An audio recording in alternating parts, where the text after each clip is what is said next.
Hello guys කොහොමද ඉතින් ඔයාලට? ඔන්න ඉතින් අද අපි මේ වීඩියෝ එකෙන් කතා කරන්න යන්නේ අද වෙන විට ලෝකයේම අවධානය දිනාගත් අලුත්ම ප්‍රවෘත්තියක් ගැන. ඉතින් මේ තමයි වසර 10000කටත් එහා ඈත අතීතයේ මිහිතලයේ තම අනසක පැතිරු වයවුල්ෆ් පැටවුන්ගේ නැවත ඉපදීම. පෘථිවියෙන් වඳ වෙලා ගිය වයවුල්ෆ් කෙනෙකුගේ දතකින් සහ අවුරුදු 72000ක් පමණ පැරණි හිස් කබලකින් ලබාගත් DNA වලින් තමයි මේ වෘකයන්ට නැවත පණ ලබා දෙන්න කොලොසල් බයෝසයන්සස් නම් ඉංජිනේරු සමාගම සමත් වෙලා තියෙන්නේ.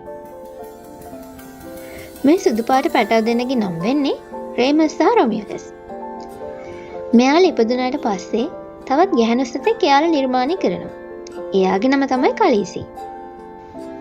ඉතින් මෙයාලා මේ සිදු කරන ලද දෙය විද්‍යාත්මක පෙරලියනකිනුත් ඔබට යනවා.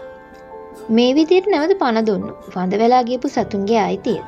ඒ වගේම පාරිසරික ඒකාබද්ධය වගේ දේවල් සහතික කරන්න මෙයාලා ස්වදේශික ප්‍රජාවන් රජය වගේම සංරක්ෂිතවාදීන් සමගද ක්‍රියාකාරීව සහයෝගීව කටයුතු කරනවා. එයාලගේ ඉලක්කය තමයි ගෝලීය ප්‍රමාණයෙන් ජෛව විවිධත්වය අහිමි වෙන එක වළක්වන්න ජීව විද්‍යාවෙන් පිළිතුරු හොයන්න. ඉතින් අද වන විට මේ පැටව ඇමරිකාවේ රක්ෂිතයක කොටසක් ඇතුළේ ජීවත් වෙනවා. නිරන්තරයෙන් ආරක්ෂාව වගේම සැලකිල්ලත් මොවුන්ට හිමි වෙනවා. හැබැයි කියන්න ඕන විශේෂ කාරණාවක් තමයි අවශ්‍ය විදියට ජීවත් වෙන්න ඕන තරම් නිදහසක් ඔවුන්ට ඒ ආරක්ෂිතය ඇතුළේ තියෙනවා.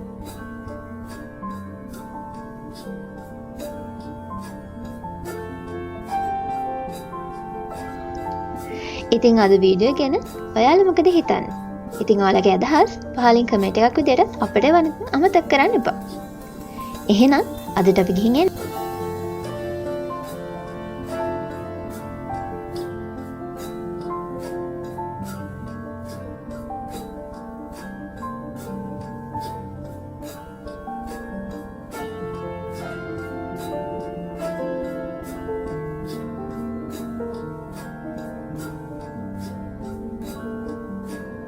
Thank you.